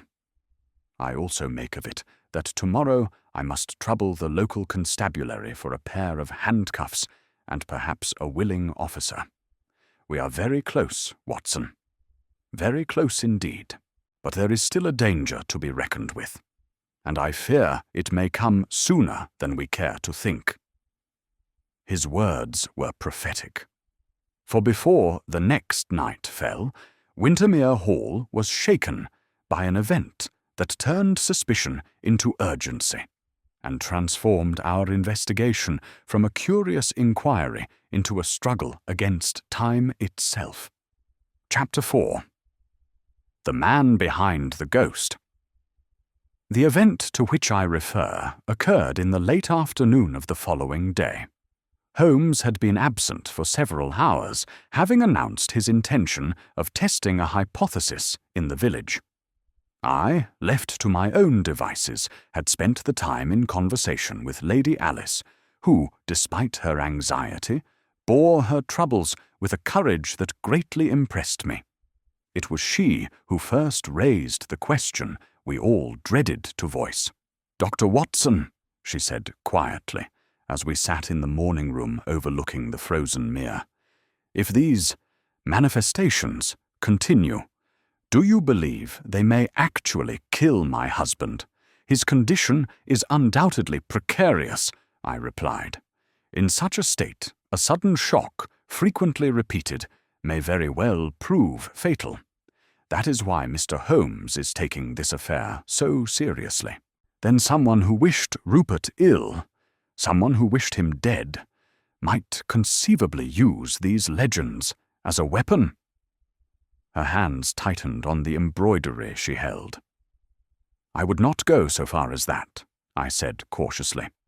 "But I have known my friend long enough to recognize when he suspects human agency behind what appears supernatural." Before she could answer, Jarvis the butler entered, his usually impassive face discomposed. "Her ladyship will excuse me," he said, "but there has been an accident in the chapel passage. Sir Rupert's chair. There was a fall. The master is injured, my lady." Lady Alice sprang to her feet with a cry. We hurried after the butler along the dim corridors and down the narrow stair that led to the chapel. At the foot of the stair, in the covered passage, a strange scene met our eyes. Sir Rupert's wheeled chair lay on its side, one wheel bent, the cushion stained with blood. The old baronet himself had been propped against the wall by Lionel and Captain Felton. His head was bandaged with a hastily torn napkin, and his eyes fluttered. "He insisted on going to the chapel," Lionel exclaimed. "Said he would face the Grey Lady where she first walked." Then, halfway down the passage, there was a crash. Something struck the chair from behind. He was thrown out. "Good God, Watson, look at that!" He pointed to the wall above the overturned chair. There, hanging by a frayed cord, was a heavy iron lamp which had evidently once been fixed to the stone. Its bracket was torn away. The lamp itself dangled precariously, swaying slightly in the draught. "It fell?" I asked. "It was loosed," Felton said grimly. "The bracket's been tampered with." That cord didn't fray itself in a night. I bent over Sir Rupert, whose pulse, though weak, was steady. The head wound, while bleeding freely, was superficial. His greatest danger, say, in shock. "Get him back to his room at once," I said. "We must keep him warm and quiet. With care, he may weather this." As the men carried the injured baronet away, I examined the fallen lamp more closely. The screws that had held it were almost entirely withdrawn. Only one, bent nearly double, remained in place. The frayed cord bore the marks of a sharp blade. There was no accident here. Someone had arranged for the lamp to fall precisely as the chair passed beneath. I was still contemplating this ugly fact when Holmes appeared at the chapel door. One glance at my face and the scene around us was enough. "So," he said softly, "they have grown impatient. Our ghost proves bolder in daylight than I had supposed. What has happened?" I gave him the facts in as few words as possible. "Very clumsy," he said, when I had finished. "Desperation commonly dulls a man's ingenuity." "Our friend is rattled, Watson. That is good. A frightened criminal is half caught. Come, let us look at that lamp." He examined the screws and the cord with the utmost minuteness. "A knife blade, as you say," he murmured. "Small, sharp, used recently. The cuts are clean. Observe, too, the faint smear on the metal. Grease, probably from the assassin's fingers. No fingerprints, alas. These stone passages with their draughts and damp are the enemies of that useful science. Still, we have added one more attempt to our list. The net Titan's his jaw had taken on a resolute set that I knew well. "That settles the matter, Watson," he said. "We can no longer afford merely to observe. Tonight we must act. Our Grey Lady will walk once more, and this time she shall not glide into nothingness at the turn of a corridor. What do you propose?" "I have already arranged for Inspector Gregson's local counterpart to be within call. Should I send word?" he replied. "There is a constable in the village who will be only too happy to assist in the capture of a ghost. Meanwhile, we must prepare our trap." He spent the next hours in what appeared to be a careful but casual survey of the east wing. I saw him enter Sir Rupert's bedroom, where he spoke quietly with Lady Alice and Lionel. Then he passed into the adjoining sitting-room, along the gallery, into our own chamber, and finally back to the little lumber-room with its trap-door. When at last we were alone, he drew from his pocket a pair of handcuffs and laid them on the table. "You will keep these, Watson," he said. "I may require both hands free at a crucial moment." "You are certain the attempt will be made tonight?" I asked. "As certain as I am that the sun will rise, though with less confidence in the weather," he replied. "Our man has tried fear and failed. He has tried an accident and failed. Sir Rupert still lives, and worse, 2 outsiders have come between him and his object. He will not let the opportunity of the long winter night slip by. We must be ready where he thinks us blind." Shortly before 10 o'clock that night, Holmes announced to the assembled household that, in view of Sir Rupert's accident and the strain of the recent vigils, he had decided to abandon any further nocturnal watch for the present. "You may tell your servants," he said to Lady Alice in the hearing of all, "that there will be no more prowling about the corridors while honest folk sleep. Doctor, Watson and I will retire early. These old houses have a way of making a Londoner feel his years. I saw a flicker, no more than the shadow of a movement, cross the pale face of Hales, the steward, as these words were spoken. Captain Felton's eyes narrowed almost imperceptibly. Lionel, plainly relieved, expressed the hope that Holmes would not judge them too harshly for their belief in the supernatural. "It is not belief that is harmful, Mr. Wintermere," Holmes replied. "It is the use to which others may put it." With that enigmatic remark, he wished them good night and withdrew to our room. Once the door was closed, however, there was no thought of sleep. Holmes extinguished the lamp, leaving only a narrow line of light where the door joined the floor. And then, after listening intently for several minutes, he drew me towards the adjoining door that opened onto a small dressing-room. "From here," he whispered, "we can reach the lumber-room, and so the priest's stair. I propose that we place ourselves not in the corridor, but inside the wall. Our grey lady shall find herself confronted from both sides at once. You have your revolver." "Always." "Good. Use it only if life is in immediate danger. Otherwise, the handcuffs will suffice." We moved as quietly as we could along the dark passage, our way lit only by the shaded lantern Holmes carried.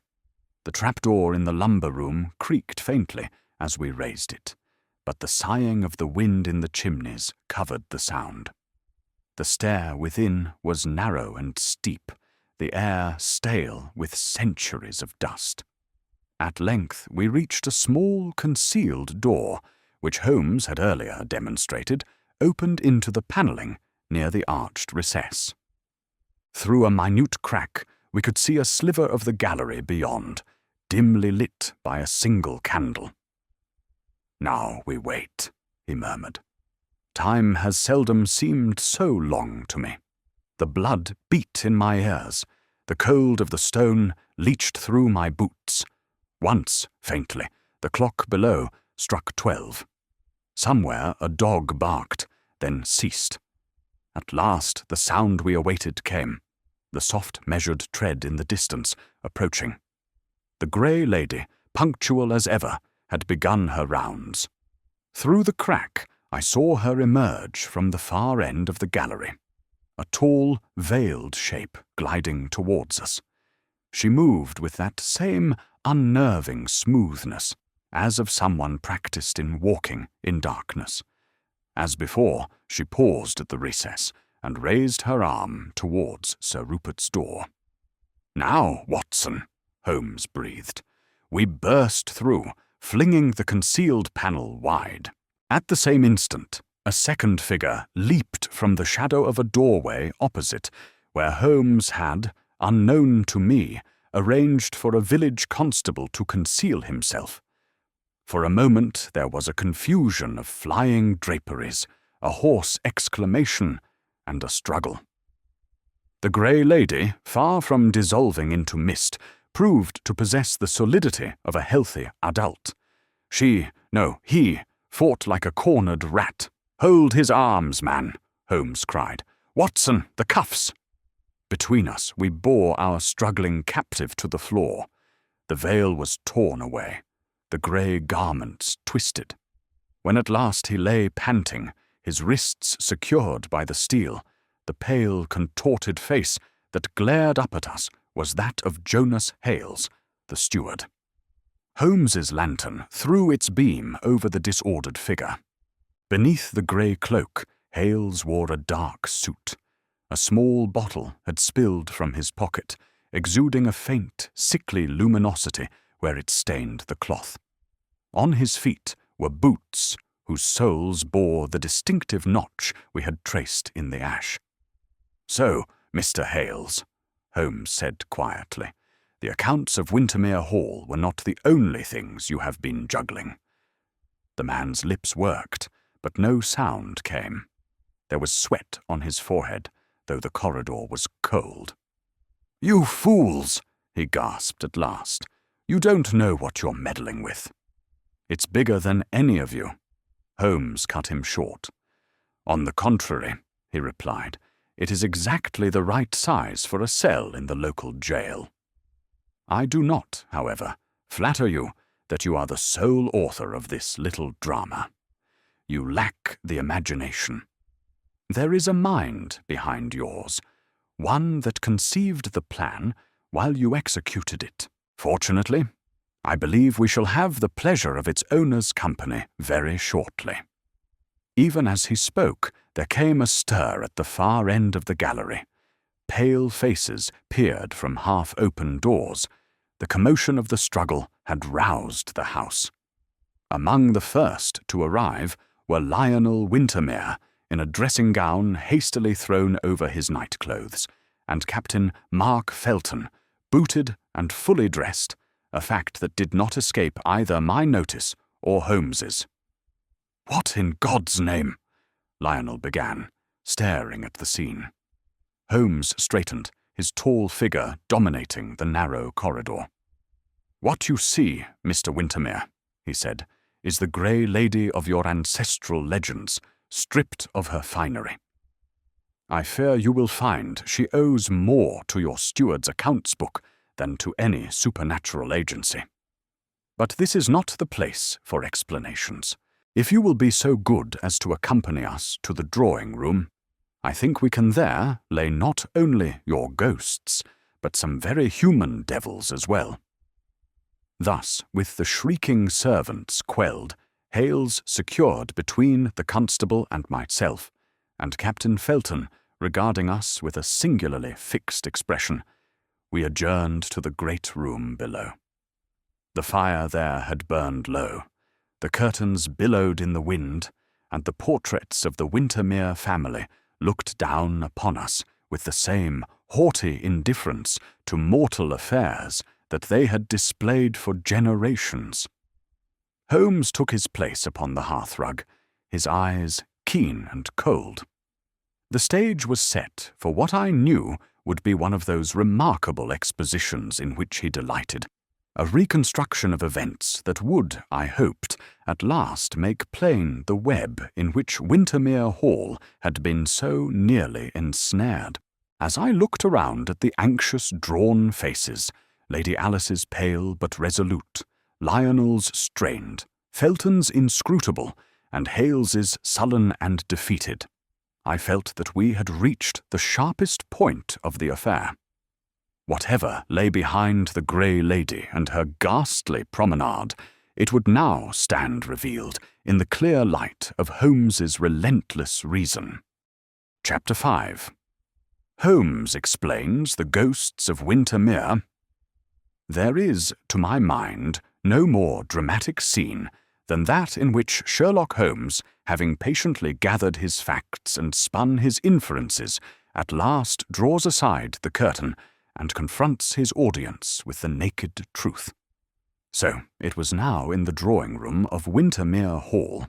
Sir Rupert, pale from his recent ordeal, but insisting on being present, sat in his wheeled chair with Lady Alice beside him. Lionel paced restlessly, unable to keep still. Captain Felton leaned against the mantelpiece, arms folded, his gaze flickering from Holmes to the captured steward. Jarvis and Mrs. Pritchard hovered in the background, while the village constable stood guard over Hales. Holmes, hands clasped behind his back, began in his most level and matter-of-fact tone. "You have all been the victims," said he, "of a very old trick, dressed in very modern clothes. The legend of the Grey Lady, with its talk of guilt and retribution, supplied the necessary groundwork. On that foundation, our friend Mr. Hales, or rather those for whom he acted, constructed a scheme whose object was nothing less than the removal of Sir Rupert Wintermere and the securing of this estate. By fraudulent means, Sir Rupert gave a snort. Always said the fellow was a rogue. Knew it from the way he handled the tenants. But ghosts, Holmes, ghosts." "Not ghosts, Sir Rupert, but a ghost," Holmes corrected. "A singular apparition, cleverly contrived. Consider its characteristics. It appears in a specific part of the upper gallery, at roughly the same hour, walks in silence, raises an arm in a fixed gesture, and sometimes emits a faint light. Each of these points is significant. First, the location. The gallery outside your room, Sir Rupert, is directly above the chapel passage, where the priest's stair and hidden door are situated. Our Grey Lady, as I have proved, used that stair to enter and exit without passing through the more public corridors. Secondly, the silence. A man who knows his path in the dark and who has practiced walking on soft boards can move with remarkable stealth, especially if he chooses boots with rubber heels. In this case, however, Mr. Hales's boots betrayed him. The notch in the sole, which I recorded in the ash, marked each of his midnight promenades. Thirdly, the gesture. Each time, the figure halted at the arched recess and raised an arm towards Sir Rupert's door. That gesture served a double purpose. It played into the legend of accusation, terrifying your uncle, and at the same time brought the veiled face and hand into closest proximity with a particular section of panelling. Holmes turned and laid his hand against the wall. "Behind this panel," he continued, "lies the priest's stair and a space where one might stand or move unseen. The sound of footsteps, the opening and closing of doors, even the pulling of bell ropes, all these could be contrived from within the walls, aided by the draughts and echoing channels of this old house. Our Grey Lady thus had two bodies, as it were, one visible, one concealed, both animated by a very solid criminal intention." Lionel stopped in his pacing. "But to what end?" he demanded. "Why should any man go to such lengths merely to frighten my uncle?" Holmes's gaze shifted from Lionel to Captain Felton. "To induce him," said he, "in his shaken and superstitious state, to abandon the changes he contemplated in his will, or better yet, to die before he could sign them. It is no secret that, until recently, Sir Rupert's testament left Wintermere Hall and the bulk of the estate to his nephew, Captain Mark Felton. Only of late has he expressed a wish to alter that arrangement in your favour, Mr. Lionel, as a reward for your steadfast care and your wife's devotion." Felton's lips curled faintly. You have been well informed, Mr. Holmes. Your own temper supplied me with much, Captain, Holmes replied. Also, certain remarks dropped by the village landlord and others. You are not a man to bear the loss of an estate of this magnitude with equanimity, particularly when your time in India, by all accounts, left you with expensive habits and elastic views on property. But even an embittered heir rarely proceeds alone. He requires an accomplice with intimate knowledge of financial affairs, the structure of the house, and the weaknesses of its master. In Jonas Hales, he found exactly such a tool. Holmes's finger now pointed, not at Felton, but at the steward. Hales's face had sunk into a kind of grey resignation. Over the past 7 years, Holmes continued, Hales has, I believe, systematically diverted certain monies from the estate into his own pocket. The deficits, attributed to falling rents and necessary repairs, masked his peculations, until Sir Rupert, urged by his nephew, Lionel and Lady Alice, began to look more closely into the matter and to speak of ordering an independent audit. At this juncture, a coincidence occurred. Captain Felton returned from India in need of funds and discovered that not only was his expected inheritance in doubt, but the estate itself was in a more parlous condition than he had supposed. The threat to his expectations coincided with the threat to Hales's freedom. Together, they conceived a plan. First, to use the Grey Lady to unnerve Sir Rupert, and, if possible, persuade him that the house was under some kind of curse which only a reversal of his proposed will could avert, and second, failing that, to bring about his death in such circumstances as could be plausibly attributed to shock or accident. Felton laughed shortly. "And you can prove all this, I suppose?" Holmes's eyes gleamed. "Let us see. We have, first, the steward's own confession, silent as yet, but imminent, I fancy, of his embezzlements, which an examination of the books will no doubt confirm. We have the notched boot-print linking him to the Grey Lady's walks, the luminous stains on his garments from the phosphorescent preparation he used to create that corpse-like glow, and the bottle of that very substance in his pocket. We have the fact that he alone moved freely between all parts of the house on legitimate business, and thus had opportunity to tamper with the lamp in the chapel passage. As for you, Captain Felton, we have your presence, fully dressed and booted, at the scene of our capture tonight, when all other members of the household had clearly retired. We have your knowledge, as an ex-officer, of signalling methods, a knowledge applied, I suspect, in the use of those windows overlooking the mere to communicate with certain confederates interested in the removal of estate documents and valuables under cover of the haunting. And above all, we have a series of letters. With that, Holmes reached into his pocket and drew out a sheaf of papers. "These, Sir Rupert," he said, handing them to the old man, "I obtained this afternoon from a hiding-place behind the panelling in your study, a niche which your ancestors may have used for other purposes. They are copies of correspondence between Hales and Captain Felton, in which the latter urges the former to do whatever is necessary to prevent the alteration of your will and promises, in return an annuity from the estate once inherited. You will observe, too, certain references to the Lady in Grey and your nocturnal promenades, as well as some most incriminating remarks concerning a final accident if subtler methods fail. I think even the most indulgent magistrate will find little difficulty in interpreting these phrases." There was a silence so profound that the crackle of the fire seemed loud as musketry. Sir Rupert's fingers trembled on the letters.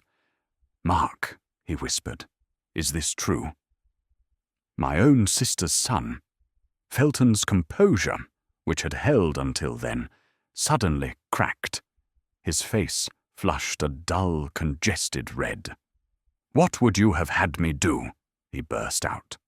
"Stand by and see everything I had been promised taken from me and given to a moody boy and his milk-and-water wife? You doted on them, Rupert. I was nothing.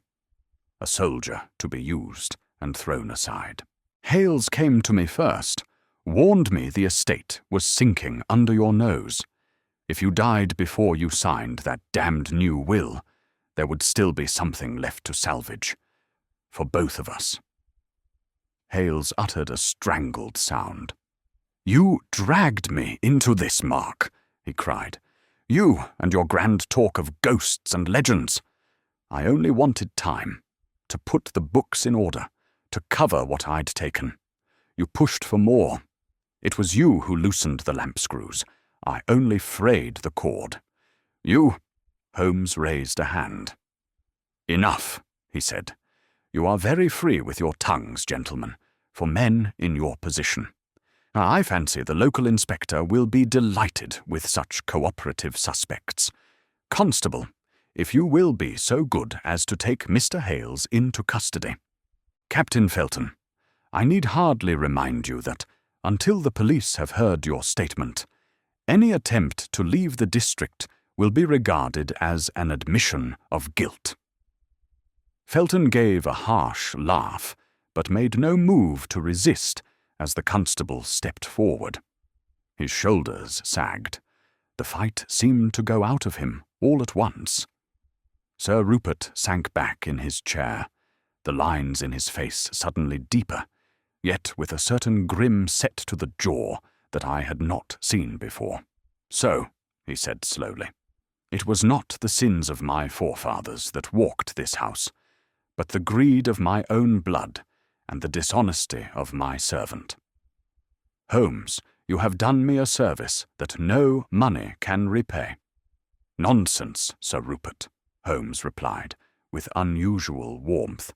"You will repay me best by living long enough to sign whatever will your conscience dictates, and by refusing hereafter to attribute to the supernatural those phenomena which have their roots in very human vices, Lady Alice's hand tightened on her husband's arm. "You have saved his life, Mr. Holmes," she said. "Ours as well, perhaps. This house will never feel quite the same again, knowing what has walked its corridors. But at least we may sleep without fearing the next footstep." Lionel came forward, his eyes bright with gratitude. "If there is any way in which I can—" Holmes cut him short with a gesture. "Your thanks are more than sufficient, Mr. Wintermere," he said. "I have always found payment in the work itself. The unmasking of a ghost is as satisfying to me as the detection of any more orthodox criminal. In both cases, one replaces chaos with order, and that is all I have ever sought." It was 2 days later that we took our leave of Wintermere Hall. Sir Rupert, much recovered, and having already signed a new and equitable will, shook Holmes's hand with a grip that belied his years. Lady Alice's eyes shone with quiet relief. Lionel accompanied us to the station, where the cold wind off the mere carried away our last words of farewell. As the train bore us southward into a greyer landscape of smoke and chimneys, I sat opposite Holmes and studied his lean profile, sharply defined against the carriage window. "So ends the haunting of Wintermere," I remarked. "I confess, Holmes, that when I first saw that figure in the corridor, a part of me was ready to swear we had crossed into some region beyond the reach of your famous reason." Holmes's lips twitched. "My dear Watson," said he, "the human mind is quite capable of breeding all the ghosts it requires without borrowing any from the afterlife. Fear, guilt, greed, These are the true spectres that stalk our houses. The Grey Lady was only their cloak. Once you strip away the draperies and the phosphorescent paint, you find the same familiar faces underneath. He drew his rug closer about him and closed his eyes. You may, if you wish, he added, title this little episode, Sherlock Holmes and the Ghosts of Wintermere Hall. Only be sure, my friend, that your readers understand that the only ghosts we truly laid were those in men's hearts. I looked out at the swirling fog that once more wrapped itself about London's outskirts, and thought how often I had seen my friend pierce such veils of weather, of superstition, of human deception, to reach the hard, clear facts beneath. It seemed to me then, as it has often seemed since, that there was something almost spectral in his own nature, a keen, cold intelligence that moved through the darkness of this world, bringing light not by magic, but by pure and relentless reason. It is in that spirit that I have set down this case, hoping that those who listen may find in it not only a tale to quicken the pulse on a winter's night, but a reminder that the worst of our hauntings are, in the end, of our own making.